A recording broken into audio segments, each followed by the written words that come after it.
What's up, guys? We are live with the one and only Victor Andrews. So, Victor, how you doing, man? I'm doing all right. How you doing out there? We're doing pretty well. So if you don't know who this is, this you've seen him recently on Monday Night Raw. He was crazy enough to take on Veer Mahan.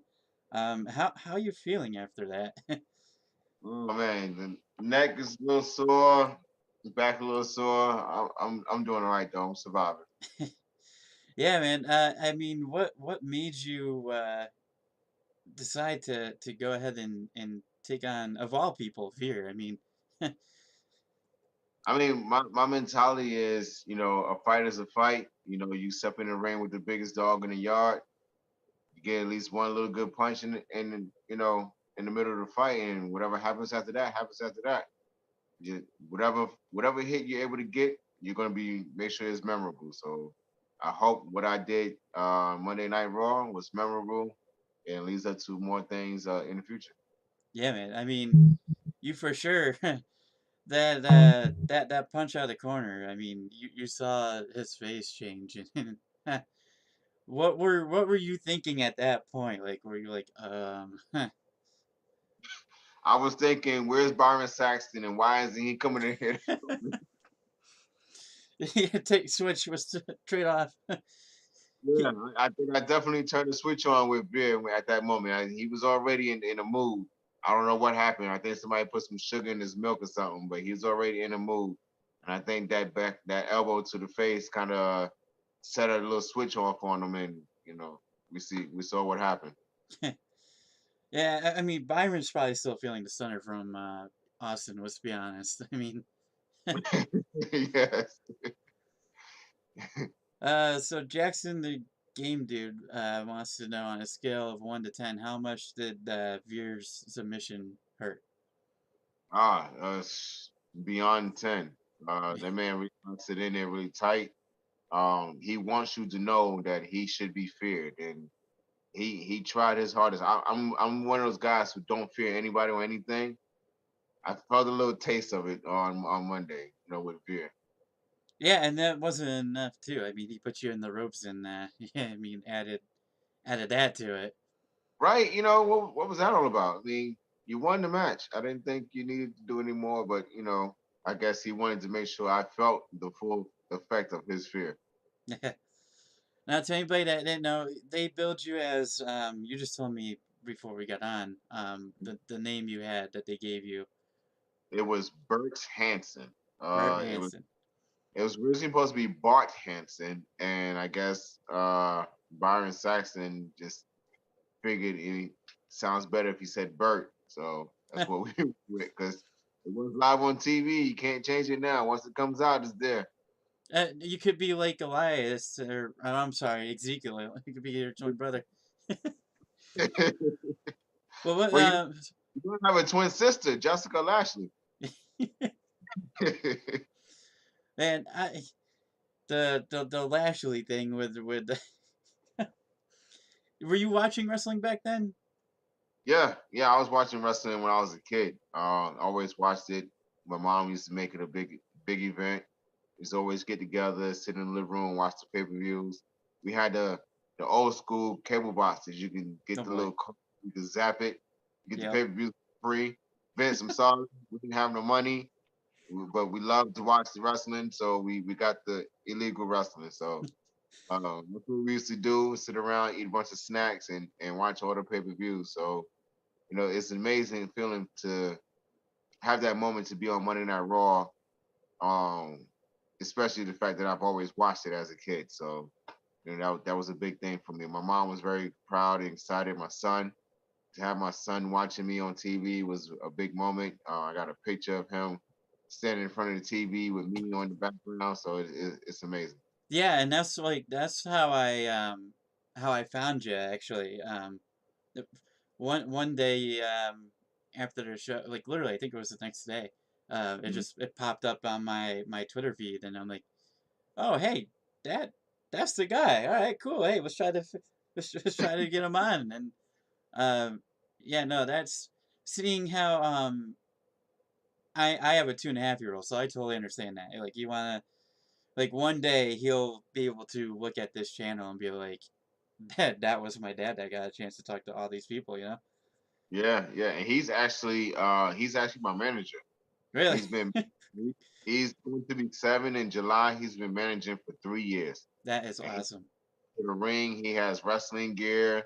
He knows how to work the crowd, whether we're heels or babies. He knows how to put matches together. He knows how to remember his spots. I mean, this kid is amazing, and he's taught Wow. himself. I didn't teach him any of it. He taught himself. He watched videos. He studied stuff on YouTube. He watches different people, and he comes in. He's like, "Daddy, I want to try this," or I learned this and things like that. And he actually elevates me to be able to be better. That's awesome, man. You don't hear that from a lot of people. And at 7 years old, that's amazing. 7 years old and taught himself everything that he knows.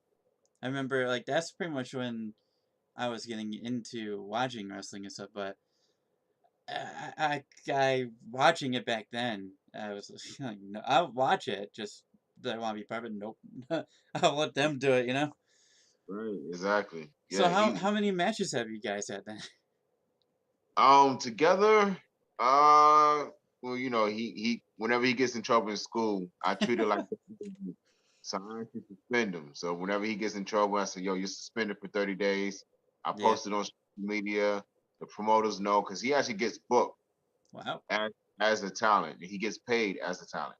So I treat Wow. it if you're going to get in trouble in school, you're suspended. It's like we call it the parent policy. Him and his mom, we have agreement. He gets in trouble. If he violates the parent policy, he's suspended for 30 days. So I want to say altogether, we probably had in the past 3 years, probably about 60, 70 matches Wow. together. Wow. That's wild. And of course, I mean, have you guys ever fought against each other then, or Me and my son, yeah, oh man, all the time. Every time we get in the ring, or we in the house, he just jumps on me. He's like, Daddy, watch this. And I'm like, what? It's a spirit out of nowhere, and then we end up fighting. We get in trouble with his mom. She yells, "Can y'all sit down somewhere?" I'm like, "No, we can't. This is what we do. We're wrestlers. We're athletes. We're Spartans. We can't sit down." a random RKO out of nowhere, you know? It's absolutely mostly from me. Yeah. See, that's cool. Like that's something that like I can see that happening like just out shopping somewhere and just Oh yeah, that is definitely what we do. Especially if we're in the middle of the food line where we'll be walking down the aisle, and I'm like, "When you want some cereal?" He'll be like, "Yeah." I was like, "All right, go ahead and get it." He'll go and grab the cereal. He'll be like, "Dad, I want this one." As soon as he turn around, super kick out of nowhere, and he sells it. I can see it now, just security come running to you guys. Be like, what the hell's going Exactly. He'd be laying on the floor like, "Oh, oh." I'm like, "What happened? You just kicked me in the mouth. You just kicked in the mouth." I sure did. on? Who is this? I've never seen him in my life. I don't know who this kid is. Whose kid is See, that? I would love that. I would love to have like a just go around, have a money in the bank briefcase like that one, just like randomly just have a full out titles and everything, just randomly out in the park or just places you don't normally see it. There you go. There's a big YouTube channel opportunity right there. Absolutely. I'm actually thinking about getting him a 24/7 title, There you go. and just me and him everywhere we go, just out of nowhere, just end up wrestling and beating each other for the title. Yeah, yeah, you might as well, man. Hey, I mean, have you taken him to any of the shows as well? Was he there on Monday or? No, he wasn't there on Monday, because I didn't have anybody to be able to sit with him in the audience. Yeah, So he was at home, but he has been to an NXT show. He has been to a Monday Night Raw. I actually took him. We sat in the crowd, and he loves it. He's been to a SmackDown. He enjoys it a whole lot. I could just imagine that starting there. Just all of a sudden, just fans just going at it, and and Absolutely. now you work with them, so it'd be like explaining that to Vince on the next Yeah. day. The moment to talk to Tommaso Ciampa on Monday. It was a NXT house show. They came to Durham, North Carolina, Hmm. and it was a moment where Velveteen Dream was still there, Yep. and taking off his shirt. And when he took off the shirt, he had all the shirts of all the wrestlers he was fighting against. So it was Gargano. It was Champa, and I can't remember who the third guy was. We had all their shirts on. So as he took the shirts off, he was like trying to get the crowd to try, like, get him a chair. Whoever Yeah. made a lot of noise to give him the shirt. We were sitting front row. So he like came over and gave my son the shirt of Tommaso Ciampa. So Tommaso didn't like that. So he picked on him the entire match, and it was just amazing. He was probably about 3 years old, and he was antagonizing him. And there was one moment he took Velveteen Dream and he slammed him on top of the barricade right in front of us. And he yelled at my son. And he started crying. So like the whole arena is like, boo! They like booed him out of the building. So he went back to the back on the canvas and he looked at him and he was waving at my son. And my son waved back at him and he stood up and he just screamed like, ah! He had his little belt and the crowd just went crazy because my son showed like he wasn't afraid of him. And it Yeah. was just the moment. I told Tomasa about that and he was very proud to hear that. He was very receptive to me telling him that. So it was an amazing moment for my son, amazing moment for me. And now that I found out it was an amazing moment for him as well. Yeah, because I mean, at the time, you guys didn't know each other back then, right? We've seen each other every now and then. A couple of things that I've done with NXT. I did the tag match against Heavy Machinery, me and Lars Sullivan, back in 2017. I also did some couple stuff backstage, some security spots. So I've known him for a little while.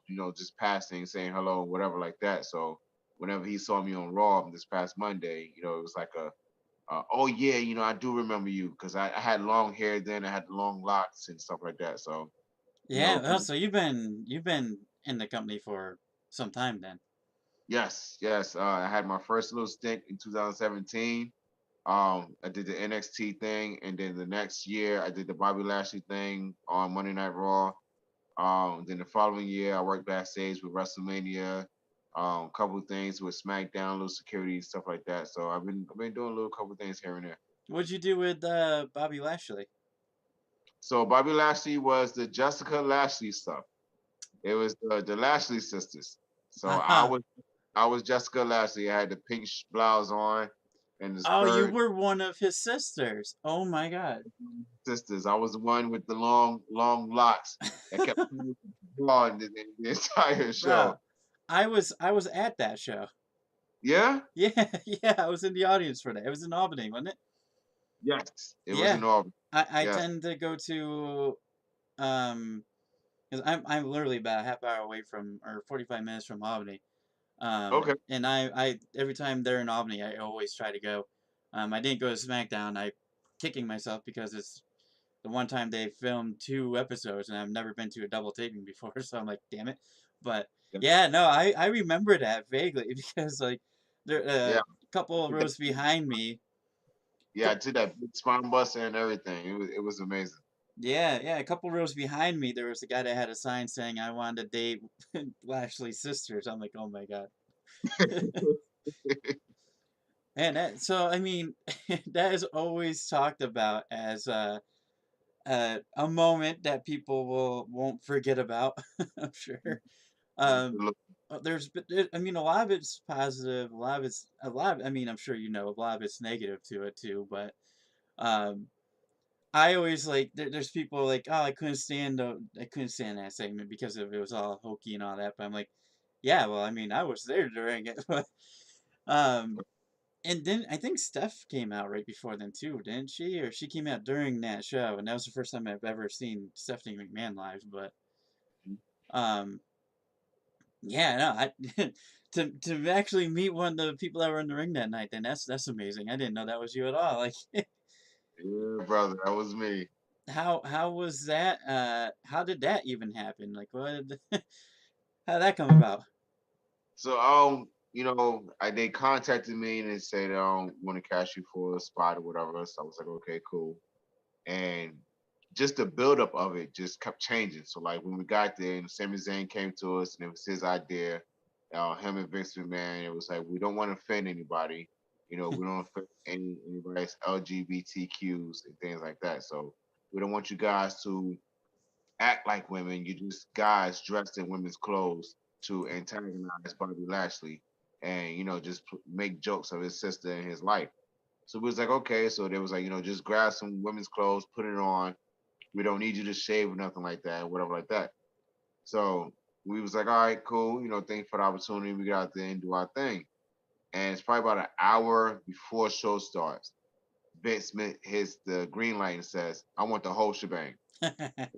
Guys to shave. I want to put makeup on. I want to make women voices and everything. So we all had to get ready really fast before the show started. And when we got out there and did our thing, and it was an amazing experience, man.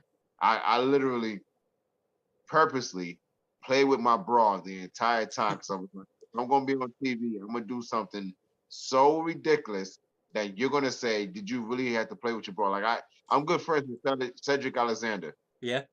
Back to me after that segment, he said, "Did you really have to play with your bra the entire time?" I said, "Do you remember that?" He said, "Yeah." I said, "Then good. I did exactly what I was planning to do. I was trying to do something that makes me more memorable than anybody else that was sitting on that stage." Yeah, that's the way to go. You want to make yourself memorable. You want to put yourself out there. I mean, look at James Ellsworth, for instance. I mean, his one promo where he said to anybody with two hands has a fighting chance, and boom. I mean, he was brought back many times, and led to a good career with that. And yeah, yeah, the more memorable you can make it. That's why I always tell everybody too is if you've got to act goofy, sometimes act goofy. At least they'll remember that part of the show. Absolutely, absolutely. David actually said something on Twitter, and he responded and said, the guy did a really good job.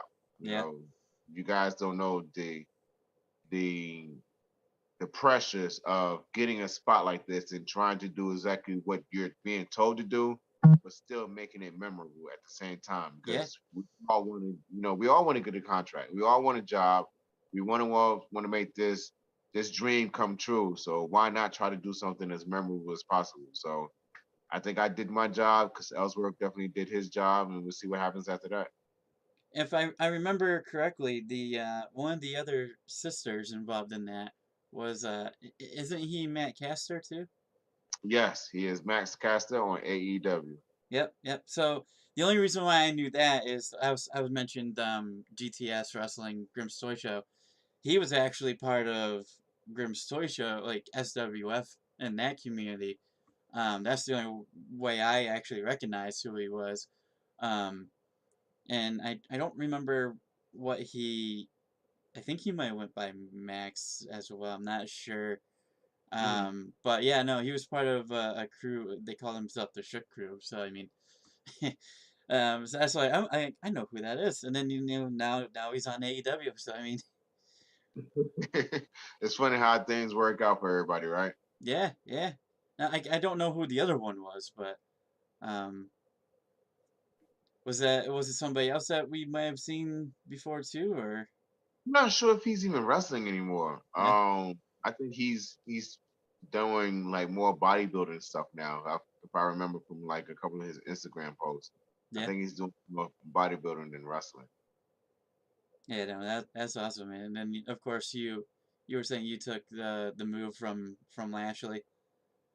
Yeah, Yeah, yeah, that big spine buster. It got a big reaction at Corey Graves. That's all I can ask for. yeah, man, right? I'm sure it probably felt great too, didn't Oh man, listen, of years of being spine busted by C.W. Anderson, who is my trainer, I think I'm used to it. it? I mean, would you go back and change anything at all, or I mean, you went out there, you wanted to make yourself notable and stand out, and it seemed to work. Yeah, I wouldn't change anything. If I could change anything, more screen time. And, Yeah. that's anything that anybody can ask for is be able to be on the screen longer, being able to do more things. I mean, I think creatively it would have been nice if he'd have turned it into a handicap match, the three of us against Bobby Lashley, Hmm. and got in there and did some spots with him, and worked it out from there. But I understand, time wise, you can't just fit everything in there. Maybe someone didn't think about it. So, I'm very appreciative to the time that I was able to get. Yeah, I mean, you said it yourself. They they asked you to do all that in an hour before the Yeah. segment. I mean, there are. news and always the oh Vince changes his mind always last second before the shows. It seems to be the case with that as well, huh? Absolutely. In fact, on Monday, when I did the beer thing, the promo was supposed to be next to the commentary desk. Really? I was literally standing in gorilla, getting ready to walk through the curtain, and they say, "You're doing your interview in the ring now."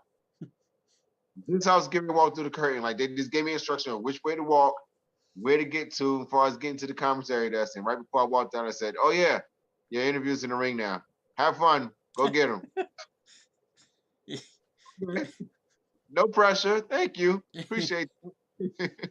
Just go on, just jump in there. Yeah.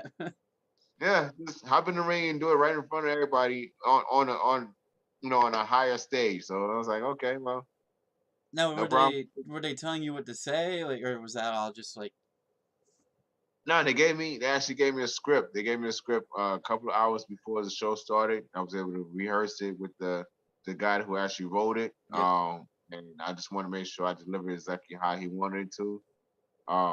We rehearsed it. He loved how we rehearsed it, and when we got done after the actual segment happened, I went and found him purposely, and I was like, "Hey, man, what you think?" And he was like, "Yo, you delivered exactly what I envisioned." And I was like, "That's all I wanted to do, is yeah, that's bring awesome. it to life. Those are your words. Those are things that you came up with. This was your idea, and I want to make sure that I deliver exactly how you needed me to do it." Yeah, I mean, and for you, I can only imagine how being able to actually have a match and do them, because you said you did something with heavy machinery, right? Yes, it was a tag match. It was me and Lars Sullivan against Heavy Machinery when they were still on NXT, right before they was going for the tag titles against uh who was it? Chopra and Razor. What was their names? Oh man, I haven't seen them in so long. Razor and AOP, right? Yes, AOP. Yes, Authors of Pain. Authors of Pain. Yeah, yeah, yeah, yeah. Wait, so you were teamed up with Lars Sullivan? Yes, came in. That was when he was doing the thing where he was kept trying to find a tag partner, and every time they would lose, he would beat the world out of the tag partner. So um, I was able to get a promo with that one as well, which was amazing. Because all the extra talent didn't have promos before me. Yeah. Even with this recent one on Monday, none of the extra talent got a promo. So it was amazing for them to have me to be able to speak on camera and have that little moment, with Raw and NXT. So I'm really feeling like something big is gonna happen pretty soon. What was that your first time seeing Veer, like when he came to the ring, or did you see him beforehand, or I've never met him beforehand. That was the first time that I was able to, see him, interact with him, and that's a really big man. Very big, handsome man, but he's a really big man. So what were you thinking, like sitting in the ring, like seeing him actually get into the ring for the first time, like, oh boy, like, Um, I was thinking to myself, I'm gonna get in there and I'm gonna fight. yeah, I'm gonna give it my all. I'm gonna do exactly what was told. And I'm gonna make him look good and make myself look good and create a moment for them to say, you know what, we're gonna bring this guy back. yeah. Have you seen like any? Because I mean, you go onto YouTube. There's a lot of YouTubers that, like, I'm one of them too. Like, I live stream during the shows. Whenever I'm not working and get a chance to, I'll do a watch along for Raw, SmackDown, or the pay-per-views. I know there's one on right now tonight. But uh, do you go and like watch them to see like how people reacted to it, or I have not done that yet. I'm just now catching up to all the comment notifications on Twitter, Instagram, and Facebook. I've seen a lot of funny comments. I know WWE put up a post on Twitter, and it was asking, who's Veer's opponent? Wrong answers only. yeah, So I was looking through the comments, and I seen like Omos's little brother. Um, Somebody called me a wish version of Stokely Hathaway, Malcolm Bivens. Someone called me Ezekiel Woods, Xavier Woods' little brother. yep, Some of the comments that they put up was just hilarious. Somebody called me Mario, the singer. I was like, okay, that's funny. Somebody said I was Dwayne Wayne from a different world. So I was just reading through the comments and I was like liking the really funny ones, the ones that didn't make sense. I was like just scrolling past, but um, it was cool to see people's reactions. See, now you're gonna get a comment that says Bobby Lashley's sister. Yes, yes. I'm pulling up right now. I said, oh my God, Bobby Lashley's sister got beat up by Veer. I wonder I wonder if that's gonna make Bobby Lashley want to fight Veer now. Yeah, right. That would be a good match, I think. That would be an amazing match. He's actually fighting tonight against Omos, so I'm really interested to see how that's going to work out as well. Yeah, again for the second time. Correct. Yeah. Yeah. Yeah, well, I mean, so you said before, I would I know a couple of YouTubers that do like they do like videos afterwards, like for one, C Wrestling in the UK. He has I think like 51 or 53,000 subscribers, and he does a thing like every Monday or every SmackDown, like things you might have missed and stuff is what he does, and he like recaps the shows and stuff. Mhm. And his when he got to the Veer match with you, he mentioned about like the selling, and he put up a picture of you laying on the ropes, and Yeah, he said, "Man, bring this guy back. Like, do you see how he sold that? Like, and it's true. Like, you sold the hell out of that, man. Like, my mentality is um it's a fight. yeah, This is what we're doing. And I before I started wrestling, I was an MMA fighter for a little while. I've done some training with MMA. I've done some Brazilian jiu-jitsu and I've done boxing. I did boxing was the very first thing I've ever done as far as in the ring. And my mentality is if I'm going to sell something as big as something like that, I need to box or sell it. So and I need to make sure I have my face on camera. So I was literally laying on the ropes and I was like, how can I sell this to make him look good, to not make me look stupid and still have my face in the camera? And I was like, oh, easy. Boxer sell. So I decided to roll on my back, extend my arms out like I stiffened out, and just went from there. And then everybody like the memes that have been going around with that picture it's amazing. It's totally funny.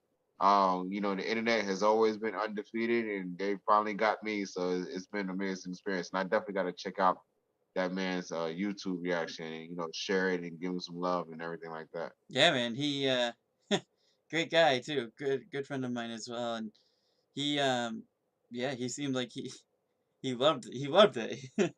And yeah, that is what you said you put out to do, as you wanted to be different and to stand out. And that moment, I mean, it made you stand out for sure. Absolutely. Absolutely.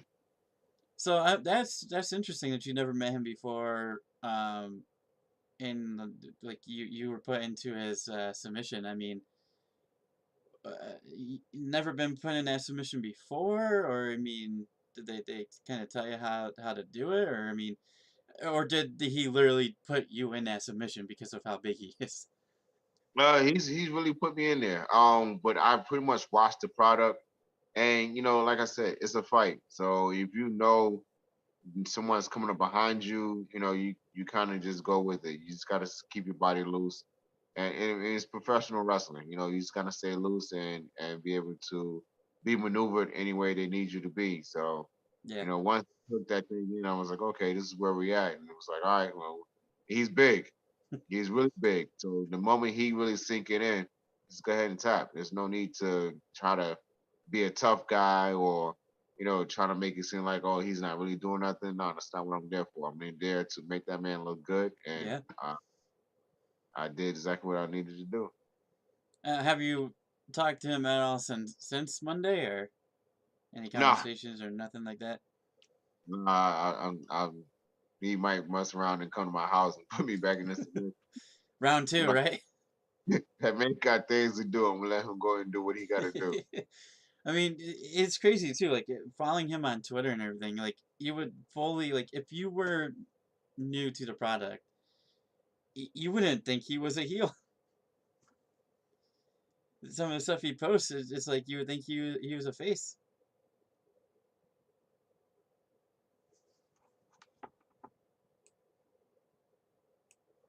Oh, I think I might have lost him, perhaps.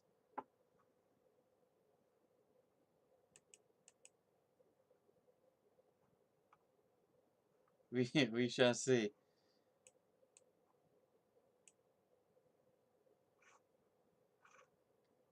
We are still live, it looks like.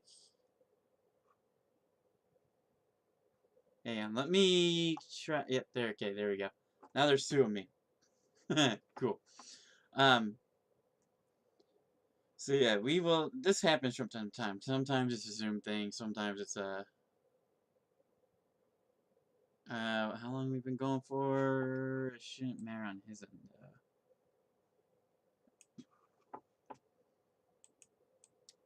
Yeah, if you are new to the I can go ahead and get rid of that. If you're new to the channel, oh, there he's back. Maybe. All right, can you hear me? We can hear. No, there we go. There you go. My apologies. The internet went out for a second. Thank you, Spectrum. We appreciate you. Yeah, yeah, right. Fix your towers. Put them in the rear. Yeah, right? Yeah, no, as I was saying, like there's you wouldn't know that he would be a heel if you didn't know the product or anything on Twitter. I mean, Absolutely. He's like the Indian version of Fabio. Like the man, like he needs to be in modeling magazines, like not going around just beating up people that's smaller than him. Like that's just rude and obnoxious. the one thing that everybody loved, I don't know if you saw the tweet, with the shirt that he had on a few days ago. Oh, I missed it. I have to go and look at it. Yeah, he was at a restaurant and saying no shirt, no service or something like that, and he Oh, was yes. the Bray Wyatt shirt. I'm like, oh boy. Yeah. Yeah. I'm I like, want to text him see where he shops at because he has some really good clothes. I'm like, yo, this guy knows how to dress. yeah, right. I was just thinking, Vince, please don't see this tweet. But I mean, hey, that would be like if you had a dream opponent, who would it be? Right now, my dream opponent will be Ricochet. Ricochet. Okay, yeah, I can see that. I can see that. Yeah, Ricochet and Cesaro. Cesaro. Okay, you want to be swinging around a lot. I see. I want to be able to test my ability. I have I don't know if you follow anime any, but I have a Goku mentality.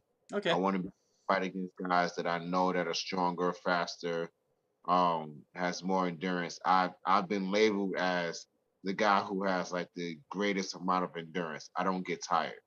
The more energy I use, the more energy I gain. So I want to see how much I can actually push myself to the limit and break those limits. I want to be a limit breaker. So I want to get in the ring with guys that can actually push me to that limit and see if I can exceed it. Turn Super Saiyan on them. Yeah, I get it. Absolutely. Yeah, absolutely. Now I saw like recently, like 8 hours ago, I believe, or 8 or 9 hours ago, you posted on Twitter about you just returned to the ring for a show. I saw it, the entrance you did. Yes. It's amazing how that all came about. So back in August, I found out that I had a neck injury, and it took me out for about 7 months. And it was very touch and go. It's still kind of touch and go, but I'm twice as strong as what I was before. Yeah. Uh, I literally had to sit home and do nothing. No exercise, no workouts, no training, no wrestling, nothing. And I think that's what my body needed. It just needed the rest. I didn't have to get any surgeries, no special therapies, anything like that. Just going to the chiropractor with maintenance, um, doing small physical therapy, just keeping up with small things like that. But nothing out of the way that, like these like top doctors, like the top guys like Edge and Daniel Bryan, all these different guys who have had neck injuries who needed like these top doctors. I didn't have, you know, access to anything like that. I didn't have the money to anything like that. So I literally and like I literally healed myself. So um, the show that I did last night is Remorse, Carolina, and the last time I was actually at a show was back in August. So that was my big return last night. It was a big surprise. Nobody knew. Nobody in the back knew. And before then, I was in the restaurant, and a good friend of mine, his name is Arnold, and he runs a restaurant called Arnold's in Lumberton, North Carolina. Amazing food. If you're ever in Lumberton, North Carolina, go to Arnold's. The food is amazing. The ribs, the half rack looks like a brontosaurus rib. Okay, that's how big it is. You ever seen the Flintstones when they Oh put the yeah. rib? That's what the rib look like when they put it on the Flintstones carb. That's what it is. It's amazing. The food is spectacular. So we're sitting there, we're talking, because I haven't seen him since I stepped away from the ring. And I was telling him how I was going to walk to the ring and have a motorcycle helmet on, gloves, just completely covered, so no one knew it was me.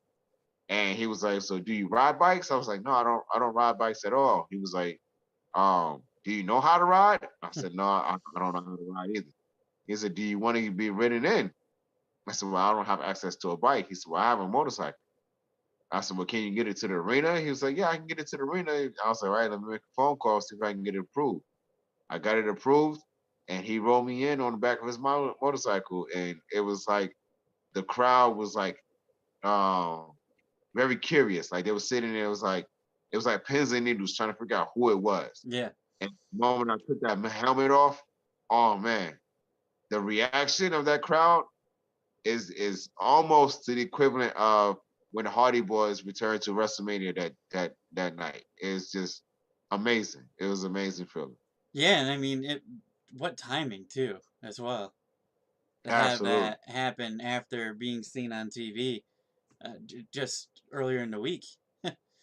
Yeah, absolutely.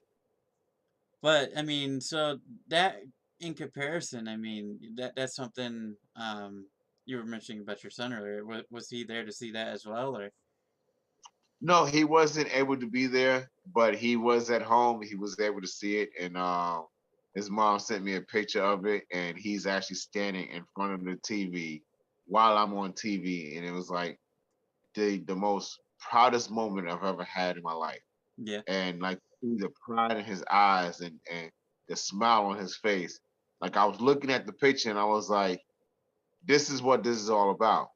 Just creating a moment like this and having an opportunity like this to where he's sitting there and he's watching me on TV and he's full of pride and he can walk around and say, that's my dad on TV right now.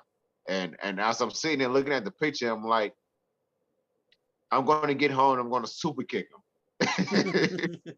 Because I'm sitting here looking at this picture and I'm like, I want to cry. I do. I want to cry, but I'm not going to cry. I'm just going to go home and I'm going to beat him up. That's what I'm going to do. There Because you go. And take that's his the type of stuff title when you get it. that, take excited. That's the type of stuff that we do. So, but in all seriousness, it was an amazing moment, to be a father who didn't have his father growing up, to have a moment like that and to see my son watching me on TV and experience it is just amazing. And then, of course, last night as well. Yes, absolutely. I haven't got a chance to talk to him. I know he's spending time with his mother for Mother's Day. Yep. So when I call him tomorrow, I'll tell him all about it because he's always asking me, Daddy, how was your show? Who did you wrestle? What happened? Did you win? Did you lose? If I don't win, he's like, it's okay, Daddy. Sometimes I gotta let other people win too. So he's very positive. He's very motivative. So I love that kid to death. Yeah, no, you gotta be too. Like in the long run, I mean, the wins do somewhat matter, but I mean, you're there to do a job, and that's what you're there to do. Sometimes you win, sometimes you don't. Absolutely, absolutely. And to a 7-year-old to understand something like that is a really big thing. Oh yeah, yeah, oh yeah, yeah. At that age, are you kidding? Yeah, absolutely. I'll be happy if my son knows that at age 7 as well, like, and not throwing stuff anymore. Yeah, yeah, exactly. His favorite word is no, and he loves to throw stuff. So I mean, baseball, here we come. Absolutely. Yeah. What got you into wrestling? You said you've been watching a long time. Yeah, I've been watching it since I was a kid. I actually got into it. I was doing some boxing in New York, and I actually do some modeling and acting. And one of the managers at the agency that I worked for in New York, her name is Lady Lee. She was a professional wrestler, and she actually got me in contact with a guy that was doing some boxing shows. And I did one fight. I lost by a point. They gave it to the other guy by decision. And after a couple of videos was released about how I trained and stuff like that, I wasn't getting any fights. They were saying that it was just too much that I was able to get in the ring with guys that was twice my size, 300 pounds, and me only being 150 and actually knocking these guys out, breaking noses, pushing them around. So she was like, well, would you like to give wrestling a try? I was like, yes, most definitely. I've been looking to try to get into wrestling for a very long time. So she took me down to Union City, New Jersey for Ace Pro Wrestling.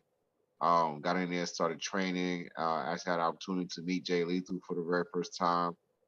He used to train there. He came through and actually worked with me for a little bit. Just a couple, not too many times, but just a couple of nights. And then I've been doing it ever since. I haven't looked back since 2009. 13 years in the making. Wow, 2009. Damn. All right. Yeah. So like when you were growing up and watching the wrestling and stuff, who was your favorite?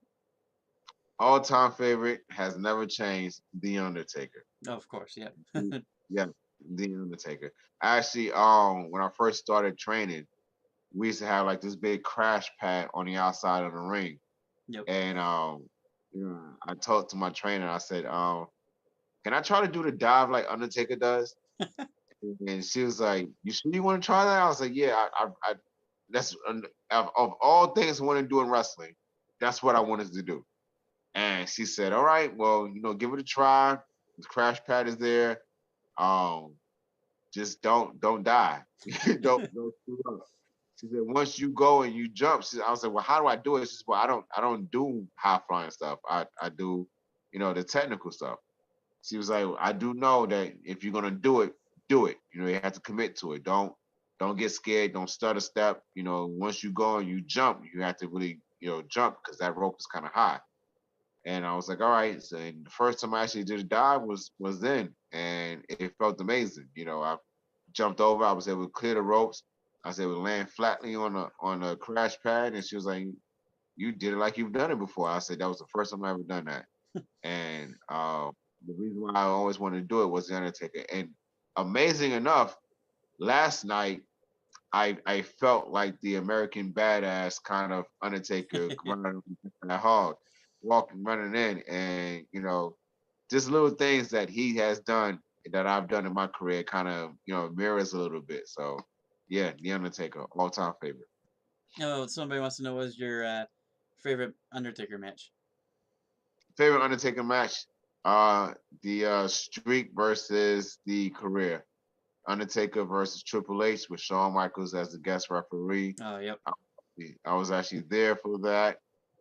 Amazing moment. The reason why is the emotion behind it, the story behind it. These three guys, they came up in WWE together. They molded what the landscape needed to be. And it was just like, everything that they did leading up to that moment, it was like everything in their careers was for that moment. You know what I'm saying? Like, Undertaker versus Shawn Michaels, Undertaker versus Triple H, Undertaker versus everybody else, and everybody that they've beaten, individually, whether Undertaker beat John Cena and Triple H beats John Cena and Shawn Michaels has beaten John Cena, all these different matches and everything just culminated to that moment. And it was like just um, amazing storytelling, from beginning to end, from bell to bell, even to the fact these guys walking out of that stage and just signaling that like this is the end of one of the greatest eras of all time in professional wrestling. And yeah, my all time favorite right there. Yeah, the end of an air match. I mean, a lot of people say that that is one of his his favorites, man. Um, have you gotten a chance to meet him at all, or? Yes. Oh boy.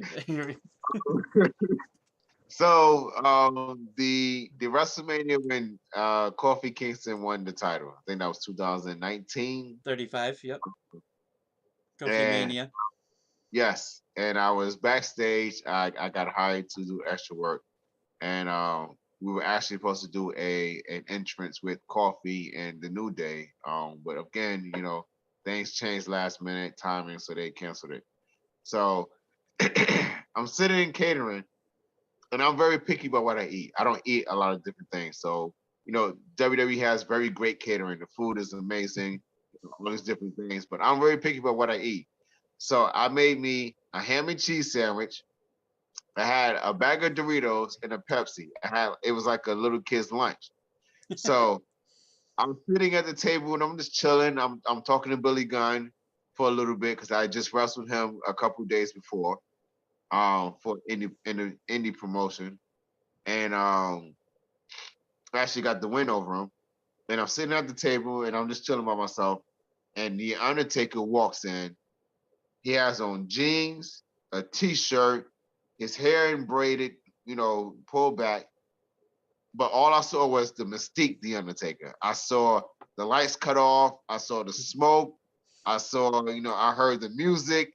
I see the hat and the jacket. And I'm like, oh my gosh, that's the Undertaker. And I'm sitting at the table and I'm like, looking around. It's like, there's not many seats. I hope he sits next to me. Like, I just want to say hello to him. That's it. I don't want to hold a full conversation. Just sit next to me and let me say hello. So I'm sitting there, and as he's walking through the line, I'm thinking in my head, I hope he sits next to me. I hope he sits next to me. And by the time he got to the end of the line, I looked down at my plate and I realized I had a school lunch sitting in front of me. Like, like something my kid would go to school and have for lunch. And I'm looking and like they have rice and all kinds of steaks and potatoes and fish, like a grown man's daggone dinner. And I'm sitting there with a kid's lunch in front of me. And I'm like, I hope he don't sit next to me. Please don't sit next to me. This is embarrassing. Please do not sit here. And the first thing he does is sit right next to me. And I'm like, all right, we're here. We're here. I was wishing for it.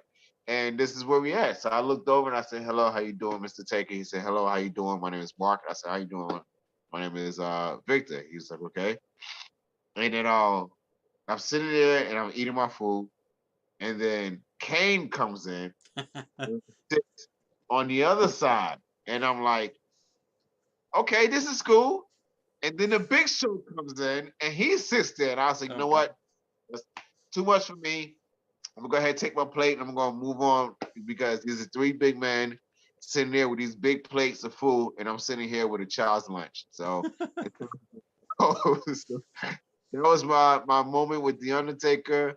I hope he doesn't remember that night because I yeah I still eat sandwiches though. Yeah, you get the Brothers of Destruction right there, and then you have the Big Show. And like, were they just like looking at you like, dude, come on? They all just kind of looked at me like, and I was like, hello, with a little bit of mayonnaise on the side of my mouth, and I was like, yeah, I'm just gonna go now. Just go. Just sit at the kids' table. Just kind of fade to black, like, just gonna. Well, hey, I think the important question was, how was that lunch? Was it good? Oh, absolutely, absolutely. It was amazing. Even better the fact that these three big, titans of wrestling was sitting right there next to me. It was amazing. So that was, you said that was at Mania 35. That's actually really cool because that was my first Mania I ever went to. The only Mania I went to was 35. Um, Okay. in New York, New Jersey. Yeah, MetLife. Yeah. Yep. Yeah, Exactly. I didn't have good seats, but we were actually sitting behind that giant screen that they had. So like, Oh, yeah. Yeah. yeah, yeah. So I mean, there was behind it, and there was behind it. So like, I got to see about this much of the ring, uh-huh. and it wasn't that high up. It was just behind a freaking, I don't know, movie theater style screen.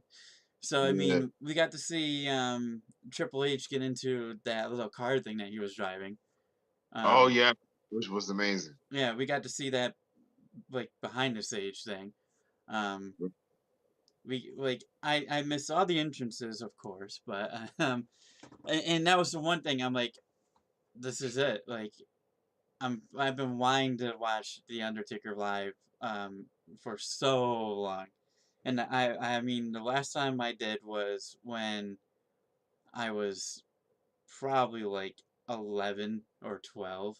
Like one of my Mhm. first ever SmackDowns, seeing Undertaker live, and we were up in the rafters or whatever. That was like I remember that night because it was also one of the nights that Eddie Guerrero teamed up with Rey Mysterio. Ah, I forgot who they yeah, faced, and if they won, I don't remember. I just remember seeing a lowrider come out and them doing their thing.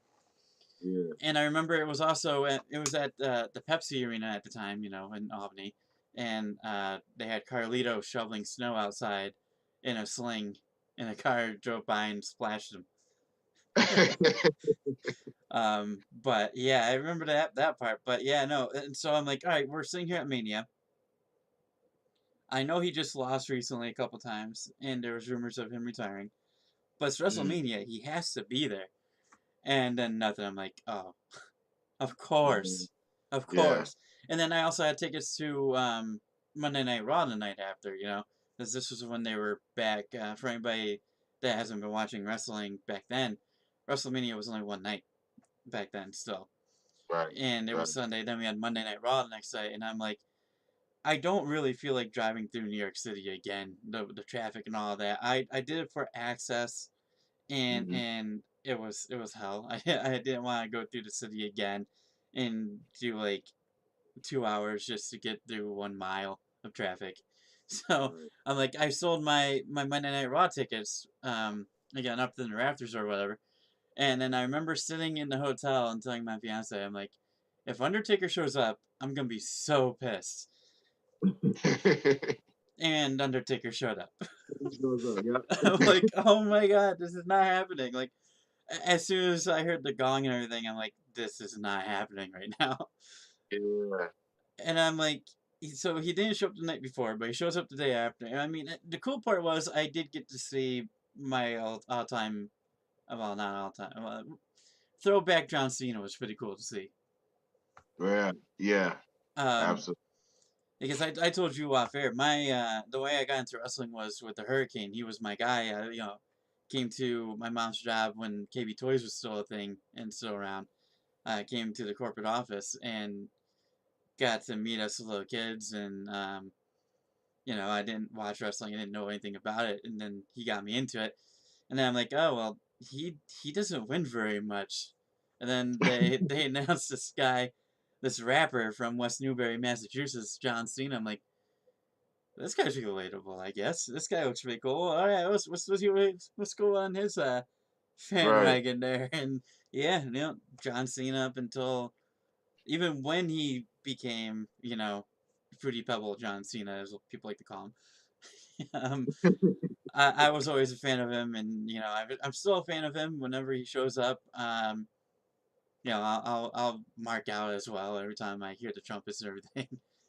Right. Uh, Now there is like a story with him too. Like every single time I'll see him live, if he's there, I'm up in the rafters. If he's Right. not there, I'm always front row. And that's always the way it seems to be. Like I remember being somewhat close when he faced Roman Reigns at a house show, and I had a big John Cena sign. He threw an armband at me, and it landed on my chair, and some little kid came up and snatched it. I'm like, oh no. Right.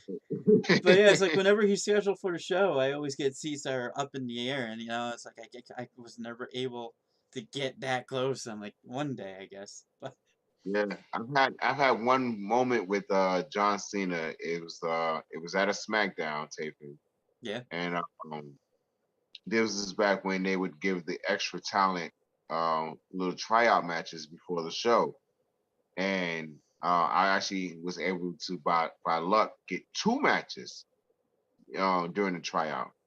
And so I did my first match. It was a singles match, and then the second match was a tag match. They needed an extra body because they didn't have enough people. And so the guys that was a regular tag team was like, "Yo, do you mind working twice?" I said, "Come on, y'all know me. Y'all know I love working twice. I love working as many times as I can because I have all this energy in my body." So I actually did the singles match, and then the guy that I wrestled, he rolled out of the ring, and as I'm standing in the ring, John Cena is standing out like this, and he's watching. And I was like, "Oh wow, John Cena just watched me wrestle." And he's giving watch me wrestle again in a tag match. So I'm like, all right, it's time to turn it up a little bit. So, it was an amazing moment. And after the show, he was actually walking towards me, and I was going to walk up to him, asking what his advice was, as far as like any feedback from my matches and things like that, anything that he may have saw, he may remember. And just when I was getting ready, like we were like right here, and just when I was getting ready to introduce myself, the production people called him and he needed to go do an interview. So it was like Oh. this. It was like walking up and I was getting ready to speak and he turned and went right back. And I was like, Yeah.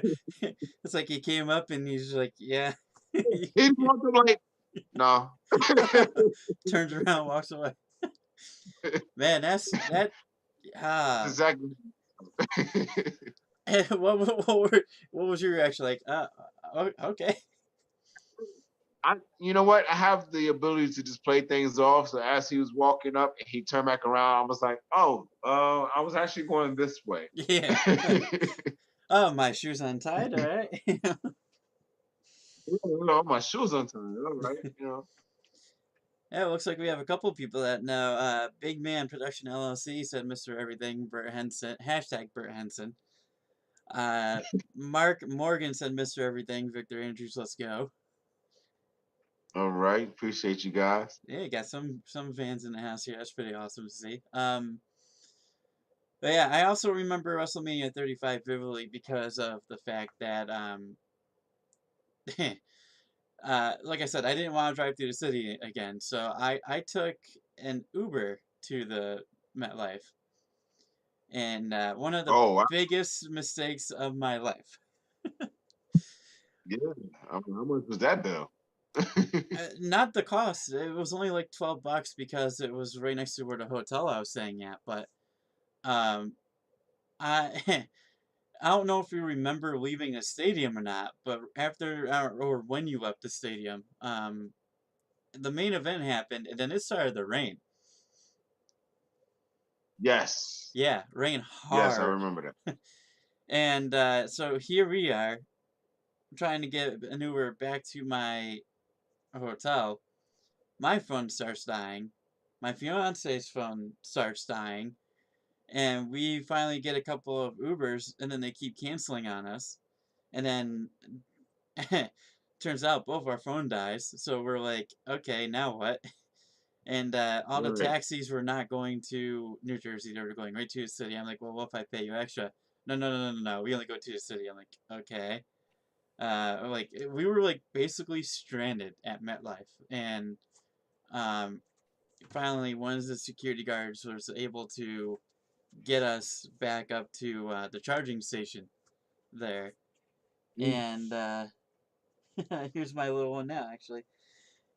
What are you doing awake? He there.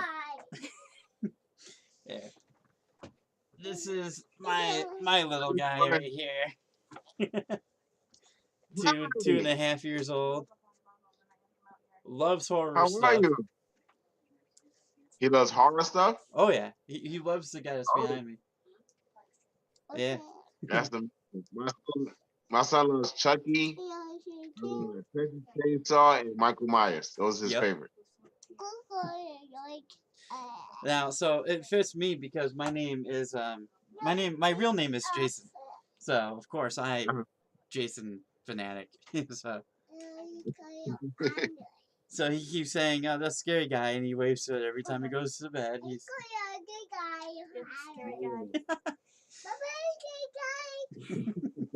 that's his that's his routine every night. Night, night, scary guy, and then He loves it. Yeah, no, that's just one of the props I have. I have over probably about 25 props in my basement because I'm a big horror Halloween guy. Oh, nice, Yeah. nice. Yeah, but no, I remember they brought us to the charging station, and by the time like they brought us through the back way, like the back elevators and everything, where all the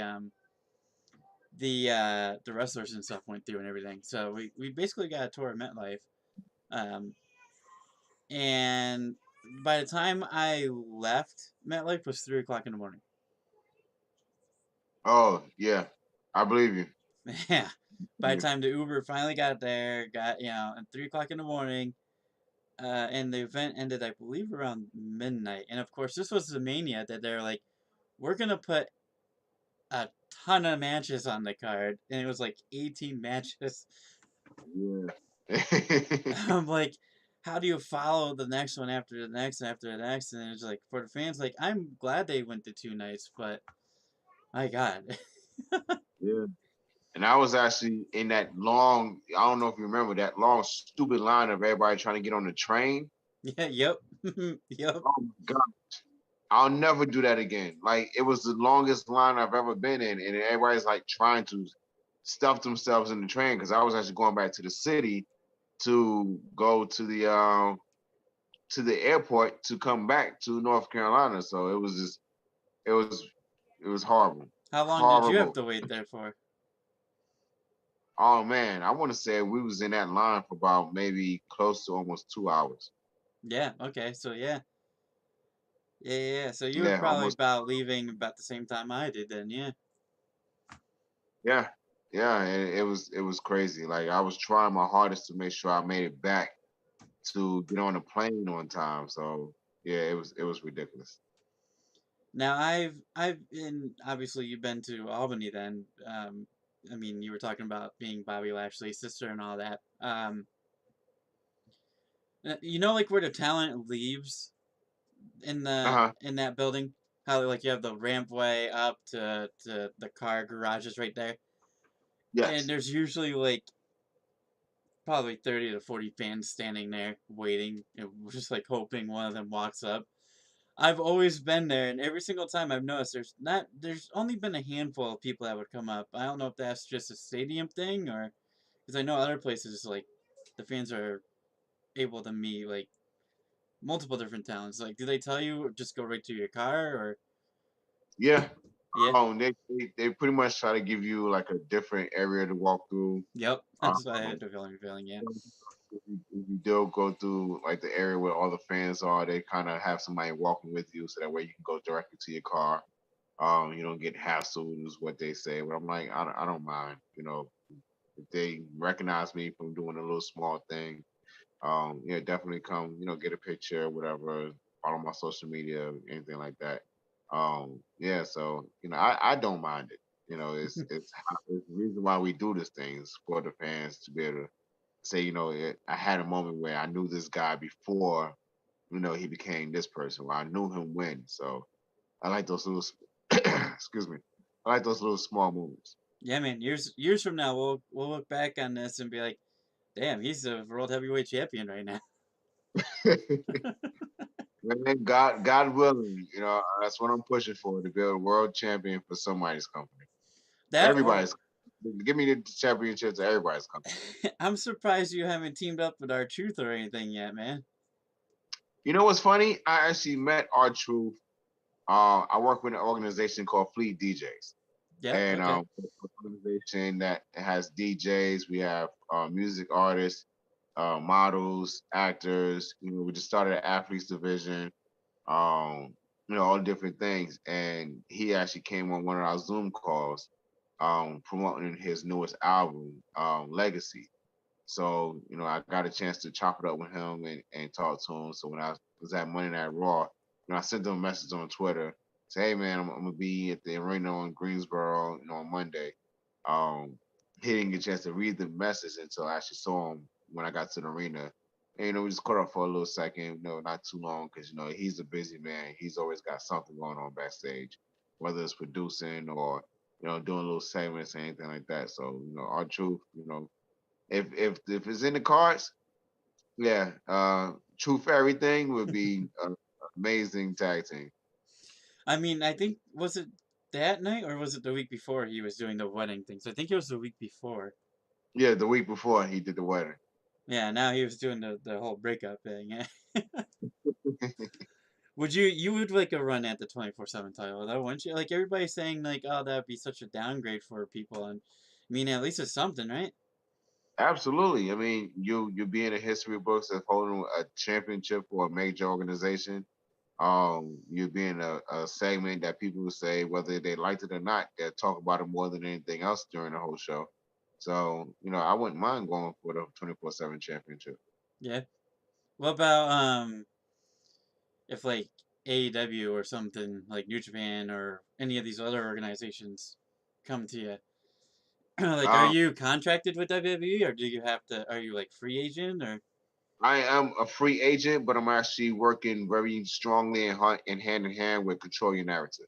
I Okay. don't know much about Control Your Narratives, run by EC3, Braun Strowman. We got guys like Austin Aries and Killer Cross. It's an amazing organization.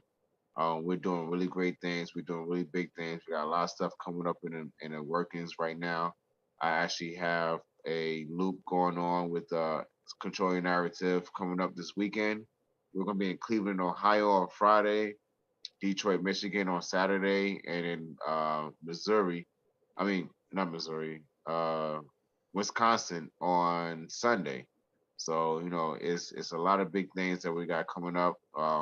You guys can follow their Facebook, their Instagram, their YouTube, to see all the the thing I love about Control Your Narrative is everybody's coming collectively with their own ideas, their imaginations, their own creativity, and we be able to control our narrative. Is as cliche as it sounds, but we're able to control our narrative and bring who we are to life. Right. They always say us are our characters are 10 times who we are in regular life. Well, this kind of brings it up 20 times of who we are in regular life, but we're actually um keeping who we are um, you know, close to our hearts. Like I'm not becoming Bert Hanson. I'm Victor Andrews.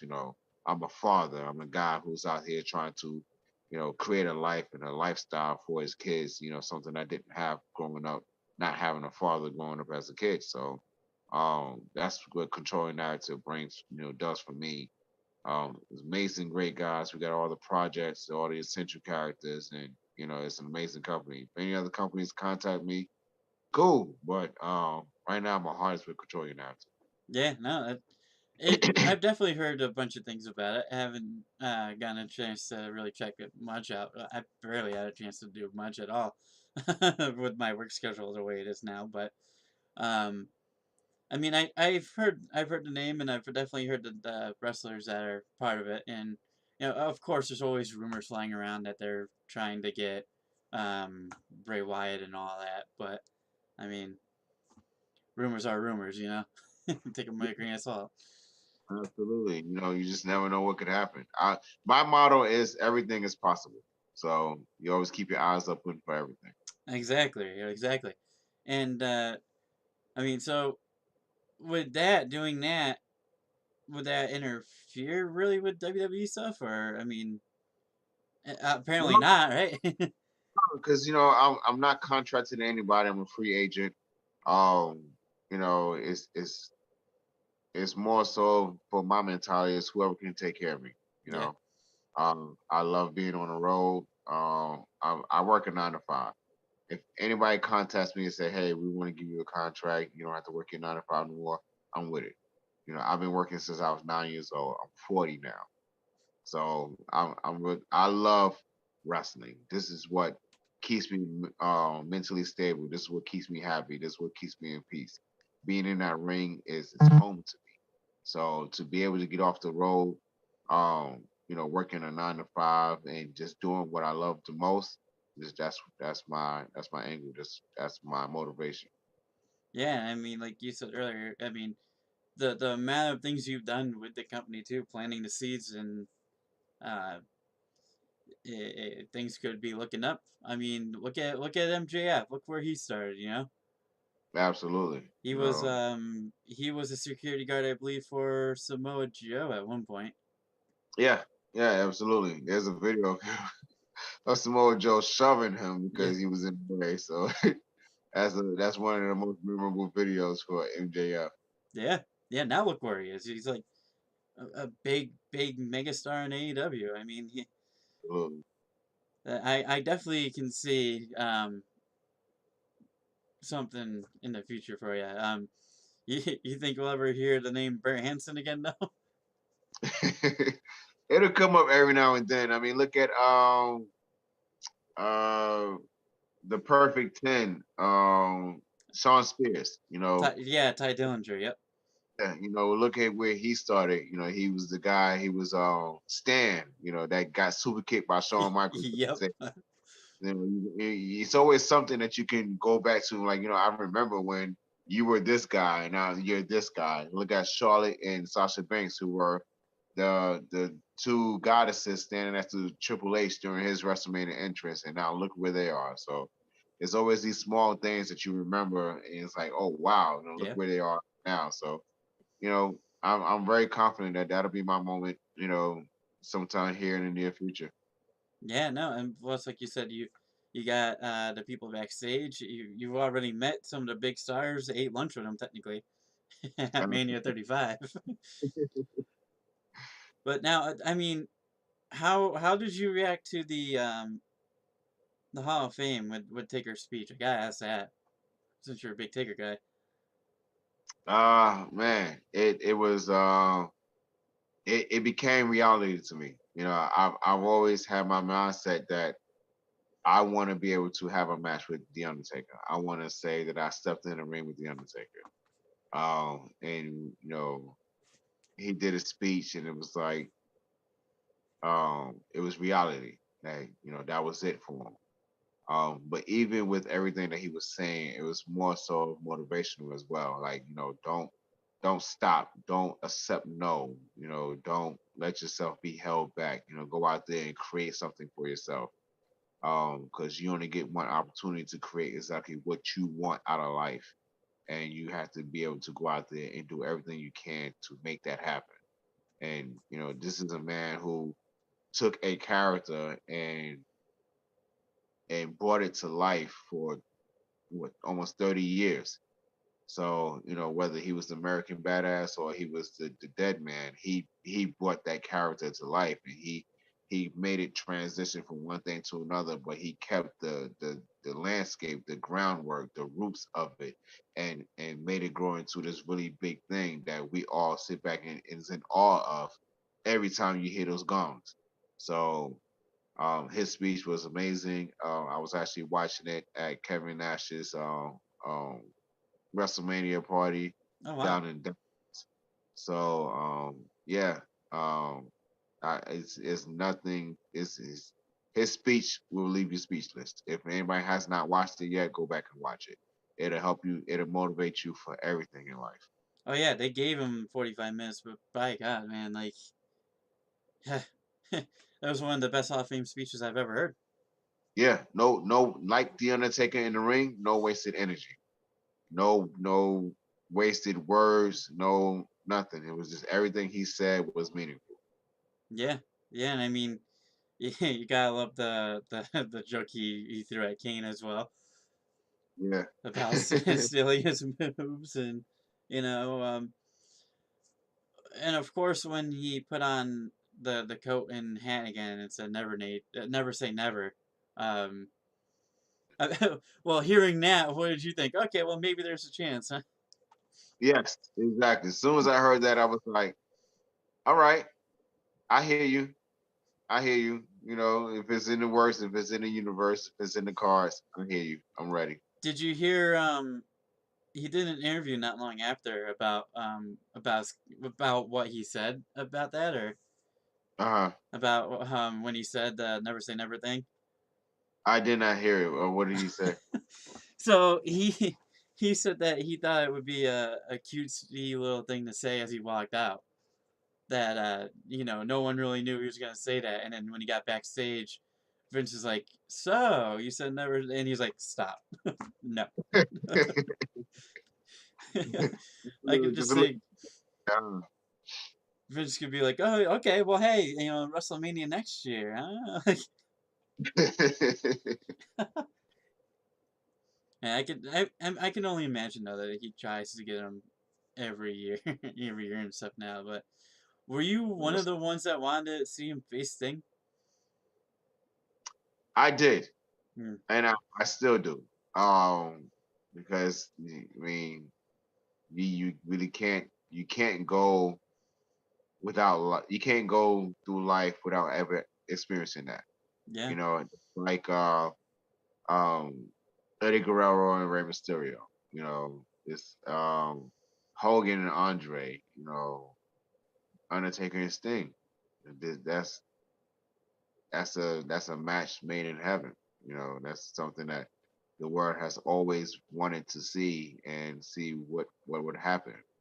So I mean, if it does happen, I'm buying a ticket immediately. yeah, right.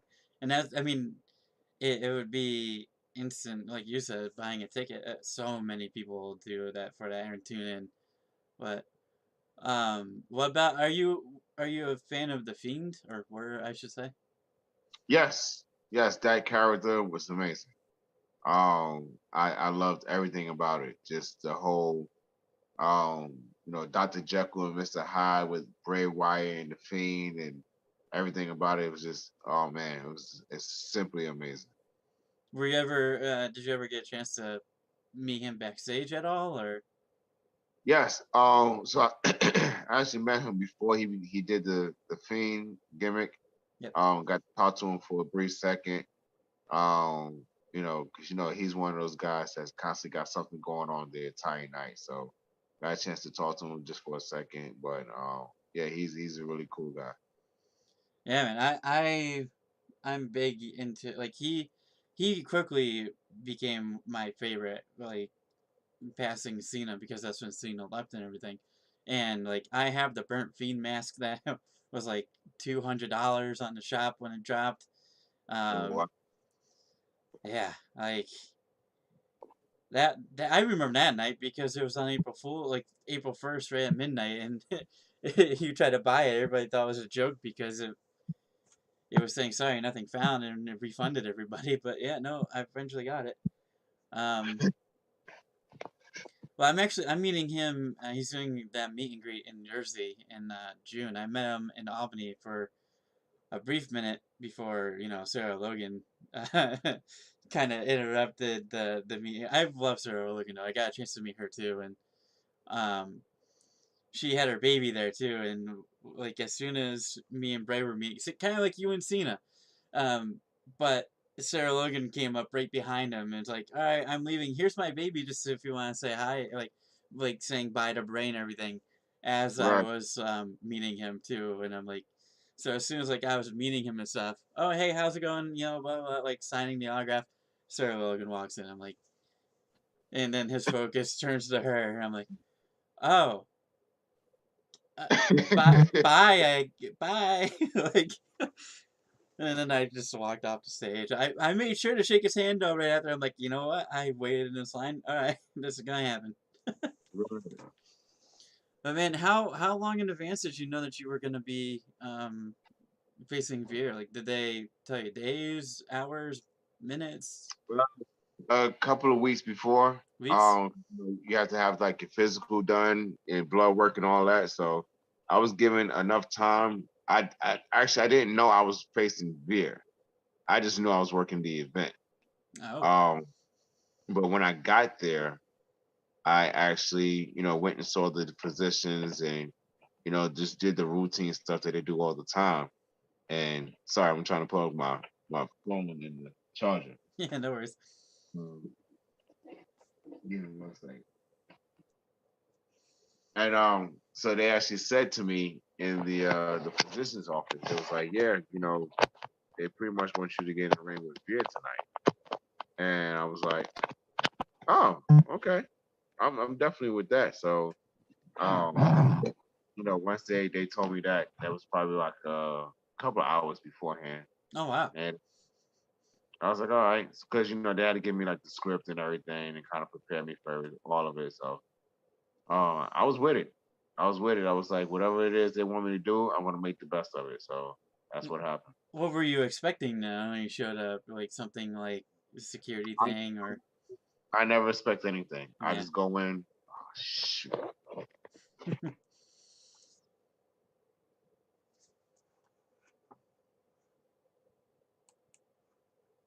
Nope, I think we lost him again. I can still see his name now.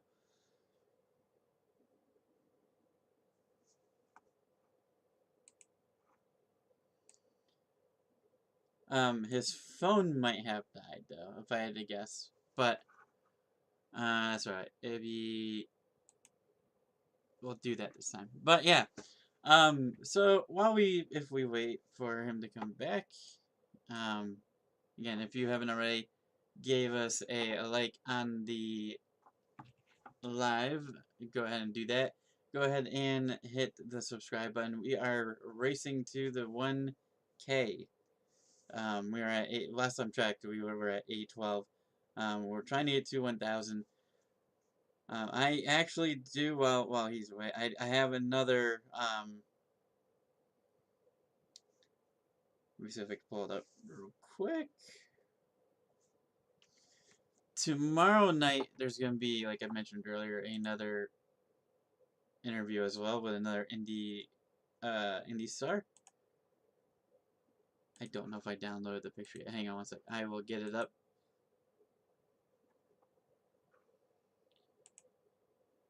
And he is... Here we go. Get the picture up. Alright. So tomorrow night, I will be talking to this guy here.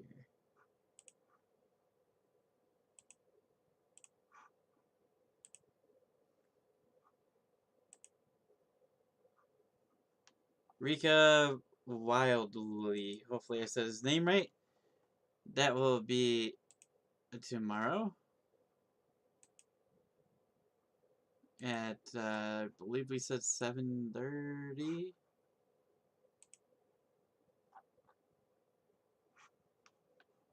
But, yeah, so tomorrow is going to be that.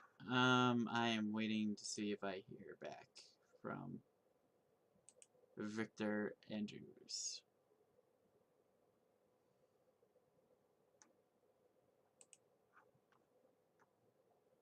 The, the internet turned heel again. Yeah. Well, I don't know if it was his internet this time or his phone. It could have been his phone decided to uh die out. And when you oh shoot. When you plug in your phone and it still dies after you plug it in. That's what I'm assuming happened, but we'll see. We'll see in a few minutes here.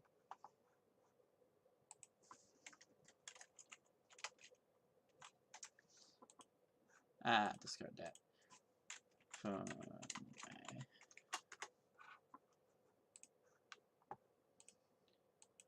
Yeah, no, that is really cool. There was a lot of things like I had no idea that he played Bobby Lashley's sister at the event that I went to.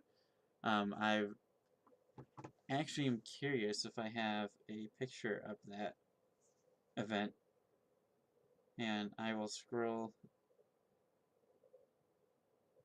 and try to see if there is. If there's anything also, if he pops back on, if there's anything you want to ask, feel free to do so. Um, that's what makes this unique is that it is a live streamed interview instead of um, just pre-recorded and just me asking the questions. If there's anything you want to ask, feel free to do it. Oh, I do have pictures of the event. I don't know if I have. Yep. Here's the which one is it? Very hard to see. It was promoting it.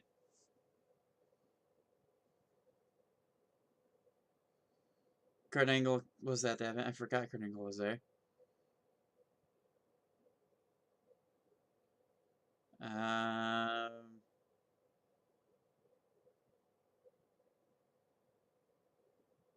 I don't think I filmed the actual thing, but it was definitely that was May of 2018. That's pretty cool.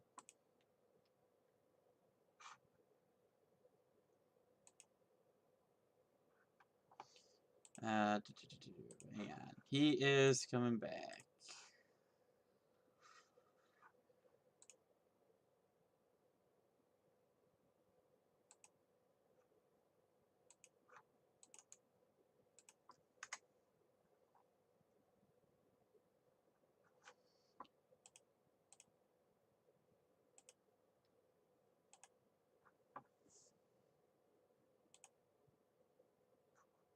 I need to make that bigger tomorrow.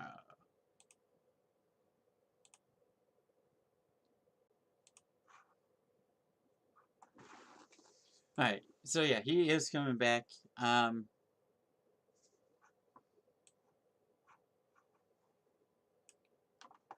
Hopefully I won't have to make a new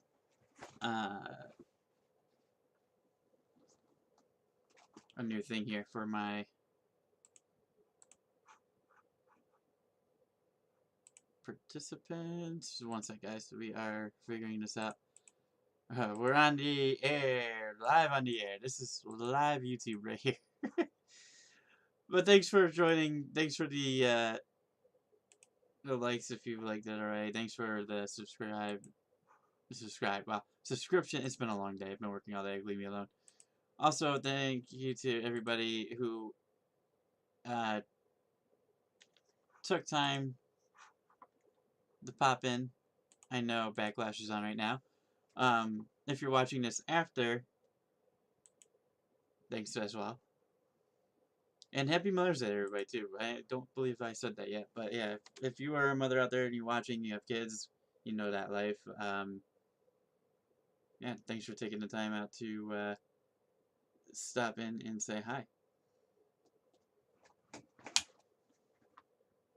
Let me do this. Give me 1 sec. I'll get a new link. Oh, okay, never mind.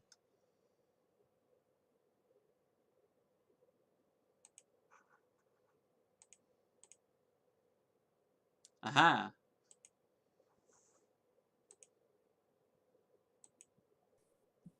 All right. There he is. Your phone died, didn't it? Yes. Stupid phone. Right after you plugged it in. I hate when it does that. After I plugged it in, I'm looking at like, okay, it's 5%. I got time to plug it in. As soon as I plugged it in, it went right down to 0%. Ah, the universe wants to play with me tonight. Hey, time to play the game, right? Absolutely. Man, you caught me off guard at first too because the name change. Oh yes, yes. Like, wait a minute, who is this? Make sure I sent the link to the right person. I'm like, all right. Give it one. So I found a picture. It's not very. You can't very see it very well. I didn't take a picture of the event, but I found the picture of the promotion for Sami Zayn and Bobby Lashley segment. Oh Lord. It was just the Titron up there. It's yeah. Gotcha. Okay. But yeah, so I can like, what were you thinking when like right before you guys went out on that, wearing a dress and wearing the full getup and everything? I was actually thinking, did I wear the right underwear? Very important questions there. important question, because you just never know. And I was glad I was wearing the right underwear because it was dark colored. So, when I took that spine buster from Bobby Lashley, the skirt actually came up. So I was like, yep, that's my behind all over national TV, just mooning everybody like it's nobody's business. Good thing I'm wearing clean, I always wear, ladies and gentlemen, I always wear clean underwear. I always do. Okay. Yes, sir. Oh, damn. Well, yeah, that was one of the things I was thinking is making sure I wore the right underwear, and just making that moment, memorable. Just taking advantage of it, and um, making it happen. So the thing about me is going to be crazy. You know what? Never mind. I'm not even going to say it. Oh, see, now you got me curious. What is it? So the thing about me, I've never been nervous in terms of wrestling. I've never been nervous. I've done so many countless things in front of thousands and thousands of fans. I've never been nervous. And the reason I've never been nervous is because I've done nude modeling before. All right. And Hey. I've, I've done it in an art class of a college. So imagine standing on a table completely naked in front of a bunch of strangers while they draw you. So anything after that is easy. Is a walk in the park. So Hey, I because I've been naked in front of strangers. So hey, a job's a job, man. And plus, you give that confidence. That's a good point. That's a good that's point. and you got the exclusive. I think you're the first podcast I actually said that on. So There you go. Bert Henson, nude modeling, coming soon. Oh man, that sounds like it would be. It would fit right in with that name. Absolutely, absolutely. I would still love to know how they came up with it too. Just how like how they come up with all their names, but that one, like, Right, right. And Helms actually was trying to get that changed. He was like, you don't look like a bird. And that was actually a mess up. hmm. The name was supposed to have been Bart Hanson. It was supposed to have been Bart Hanson. But when Byron said Bert, I was like, what? We're here now. It's on live TV. You can't change it. You might as well go with it. It's all right. We're going with it. Man, I would have been like, who? Like, And I don't know if the camera was looking at me at that moment, but I think I had that look on my face like, what did he say? this guy taking too many stunners and drinking too much beer. What? Like, Right? he Well, we did love get you. out. Yeah, we love you, Byron. He got out of there real quick though. As soon as the match started, he got out there hella quick. Absolutely. I don't blame him. You see what that means? If he ain't care nothing about my body, he ain't care nothing about anybody else's body. I don't blame him. Man, but you would do it again in a heartbeat though. Absolutely. Absolutely. I would do it every day throughout the week. Just any opportunity to get in the ring. I love it. To be able to make memorable moments. I love it. So yeah, definitely. Anytime to get back in there, if I gotta go and fight Veer again, let's do it. Would you rather have Veer or Gunther?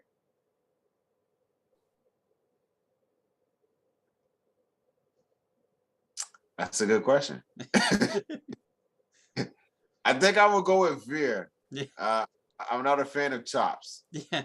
Oh, I, so there's a story right there, man. I you mentioned DJing before. I DJ as well. Haven't in about 2 years because of the pandemic. Hence the lights. Like these lights, I can change that light to any color you want, pretty much.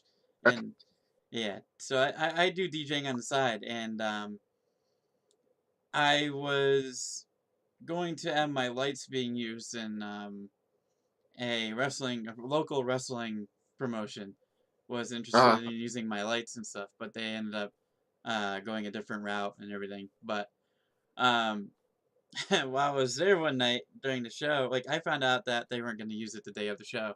I'm like, oh well, I'm here now, might as well do something, and I helped with the concessions. Same with you. Like I wanted to try to break into it any way I possibly could. Try to possibly even learn how to do wrestling and maybe become a manager is what I wanted to do possibly back then. But one of my buddies who was in the promotion, he's like, "You want to learn how to take a chop?" I'm like, sure." This was probably about like 7, 8 years ago, and uh, yeah, yeah, no, yeah, no, no, no, thanks. Like to the people that are watching it, think, oh, well, wrestling, is wrestling. Chops no, hurt. Chops hurt. yeah, a lot. Yeah, dude, nobody's a fan of them. No. Just just look at Chris Van Vliet when he took, I don't know, 17 in a row. Right. Like, yeah, you can have that spot. No, you cannot pay me enough to take something like that. No, I'm good. And then you add the power of Gunther. Like, Like, there's people that volunteer for that. Are you serious? Mm-mm. You- you're like, I'll take Bert Henson and Veer any day. I'll take Jessica Lashley over Gun. So dream opponent is definitely not going to be him. uh, the first time I see that chop coming, and I'm ducking or something, put up a chair or something. I don't know. Yeah, I wouldn't recommend ducking. He might hit you in the head. Like, listen, I've been a boxer before. Yeah. I can duck pretty fast. Turn the hornswoggle and just jump underneath the ring. Absolutely, drop down, leapfrog, go. Man, that's awesome.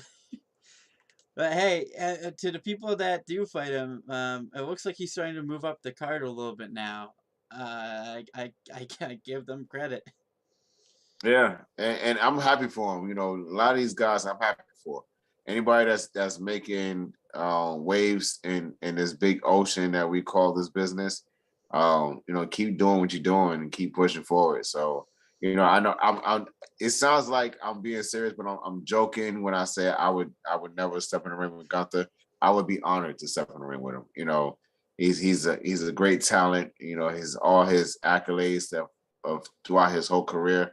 um, like I said, I have a Goku mentality, so I would definitely try to see what my limits would be as far as stepping in the ring with somebody like that as well. Just get in a chop fest with him. That's all you're saying. Yeah, yeah, just be a little scarce on the chops, just save some for everybody else. Yeah, yeah. Oh man. No, so what do you like the term jobber? Not like the term jobber? I mean, um, I like enhancement talent. yeah. You know that term is the best. It fits the best. We're enhancement talents. We're not jobbers. They developed that term because we're here to do a job, Mhm. right? But it has become such a negative thing that nobody wants to be called that. Me, I don't care about words. They're in a dictionary. They all have a definition. So people can say, "Oh, that jobber went out there and did whatever." Okay, that's great, but I got paid to do what I needed to do. Yeah, So exactly. at the end of the day, yes, I was a jobber. I worked the job just like everybody does when they're 9 to 5. However, I did mine on national TV. Yeah. Yeah, I So told a friend, like when I announced it on my our group chat that I told him, yeah, I gonna be talking to the guy who faced Veer on Monday Night Raw. And he's like, "Oh, the jobber, like, is he gonna feel like bad about it?" I'm like, "No, like he's living his dream. He's on national TV. Are you kidding? He's living large right now. absolutely, What are you doing? You know what I mean? Are you on TV?" you're watching me on TV. That's what you're. Exactly. Oh man, have you watched it back yet though? Like, have you watched the match back? About 20, 30, 50, 11 times. I watched it so much that I'm like, I've gotten to a point in my career where I got tired of watching myself on TV and watching matches because my son likes to watch it all the time. he could wake up in the morning, look at me, and turn on my wrestling match. Like, and I'm sitting, I'm like, I don't want to watch this. You're like, but Daddy, watch this. I'm like, I know it's gonna happen. I was there. It's You a know, distraction. He's just gonna roll you yeah, up. yeah, exactly. Yeah, it's just for me to just turn my back and then out of nowhere. Um, Backbreaker. but I've actually watched this a couple of times because I'm like, I actually did that, and it's a memorable moment. It's gonna be in history for a very long time. So yeah, I've watched it a lot, and I'm probably gonna watch it again sometime this week. What would you think of the whole Cody Rhodes coming back? Amazing. Um, a lot of people they talk too fast, they talk too much.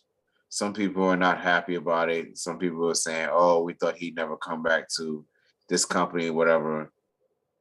Business is business. No matter how you feel about whatever, business is business. We all have families we need to take care of.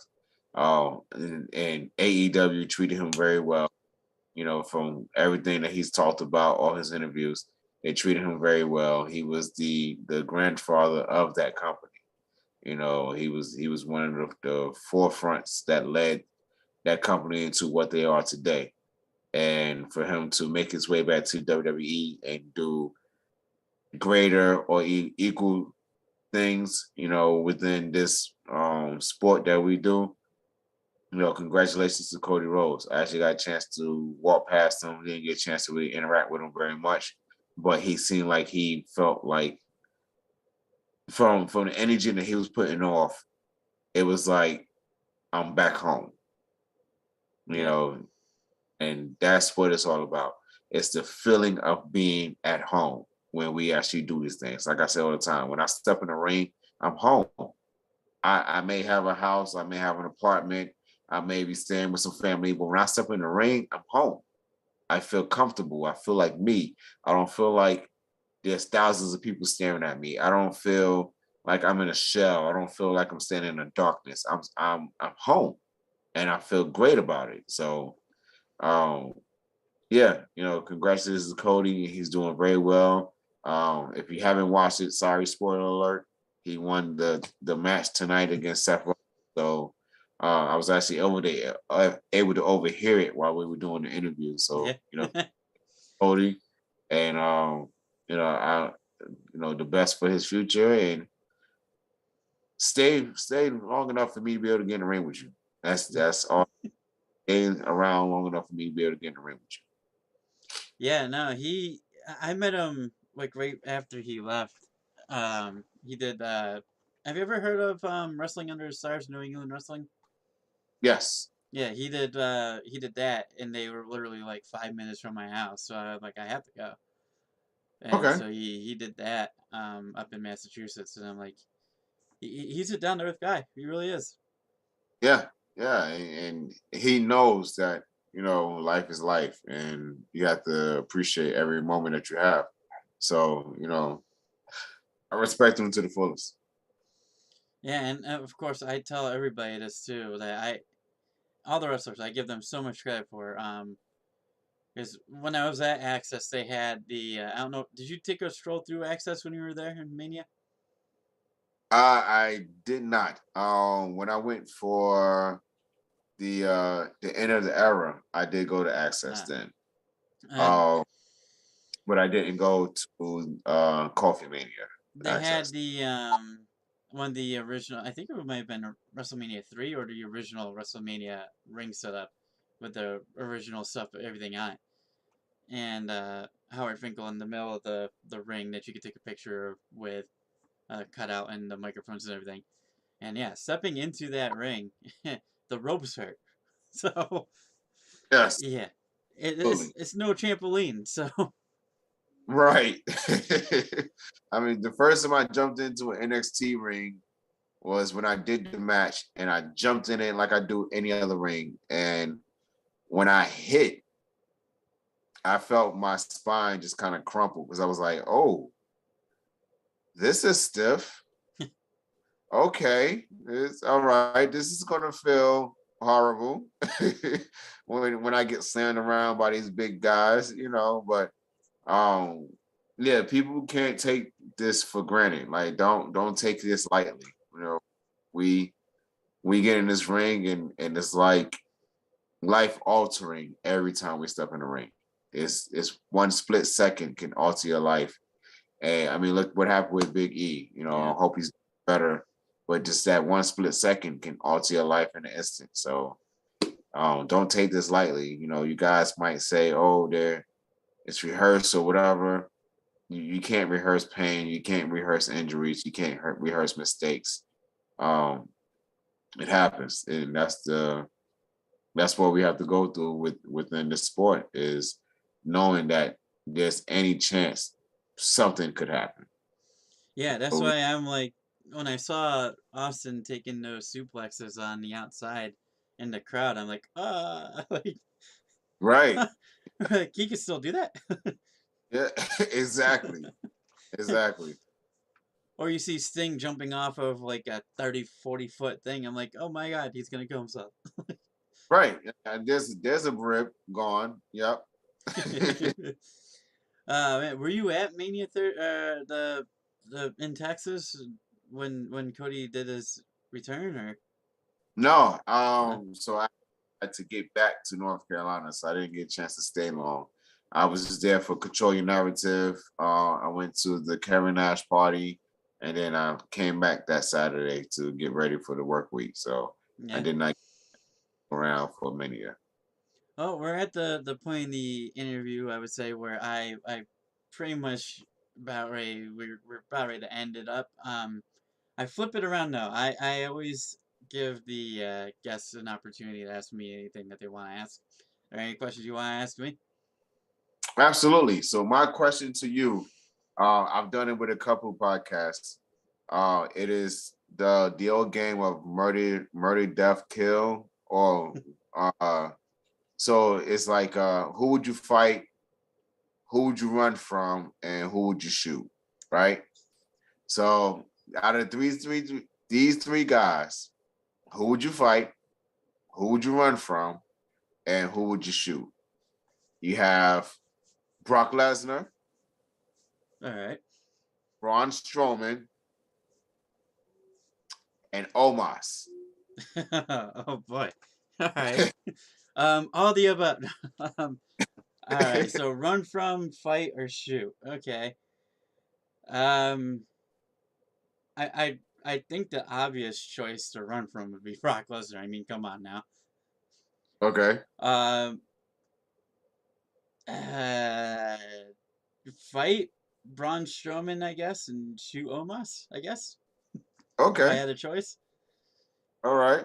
Yeah, yeah. Get these hands, I guess. Yeah. Will I win the fight though? Probably not, but Probably. at least I have that experience. So I mean, Right. Right. I was a Braun fan when when he was there. Yeah, Yeah, I love that guy. I got a chance to really talk to him with Control Your Narrative, and he's an amazing guy. he sounds Uh, like it. Yeah, his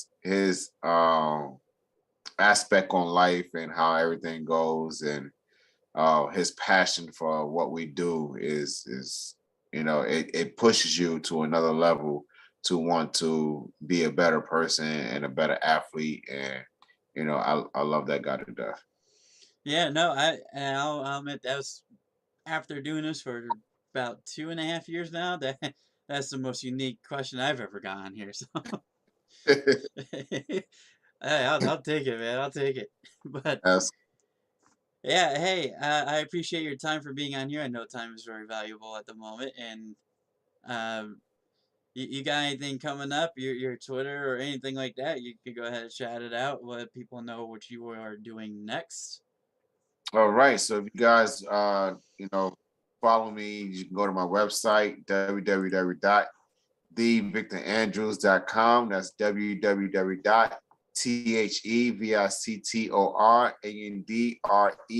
www.thevictorandrews.com. It should be able to link you to all my social media, whether it's Twitter, Instagram, Snapchat. I got TikTok, Facebook. A couple of shows I got coming up. Control Your Narrative. Cleveland, Ohio, this Friday, the 13th. Detroit, Michigan, Saturday the 14th. They have a matinee show going on in Wisconsin. I mean Milwaukee. Um, isn't that the same thing? Milwaukee, Wisconsin. Is that the same? I don't know. No, yeah. Oh, and stay tuned. You might be able to see me on Monday Night Raw on May 16th in Norfolk, Virginia. Got a couple of independent shows. So if you guys follow my social media, you'll be able to see where I'm going to be at next. I might be in your city. You just never know. Two more questions I got. Number one, do you still have the get up from Bobby Lashley's sister? No, I do not. I get that back immediately. Yeah. Of all the things I probably would have kept, I definitely did not want to keep that because a woman's clothing in your house and your lady come home like whose stuff is this? Oh, that's Jessica's. Who's Jessica? No, we gotta pick No, the they're rabbits. mine. What do you mean? She'd be like, okay. Might be even worse. Absolutely. Man. And number two, are you a fan of theme parks? Do you like roller coasters? Do you not? I mean, my name is Coaster Maniac, so after all, I gotta ask that. Yes, I love roller coasters. My son actually loved roller coasters. I took him to Coney Island last year for his birthday. Okay. Um, First time being in New York. And I was like, you know what? I want to give him a really good experience. He's watched a little documentary I put together of myself, of my time in New York, how I grew up and stuff like that. So he was like, he wanted to go to New York.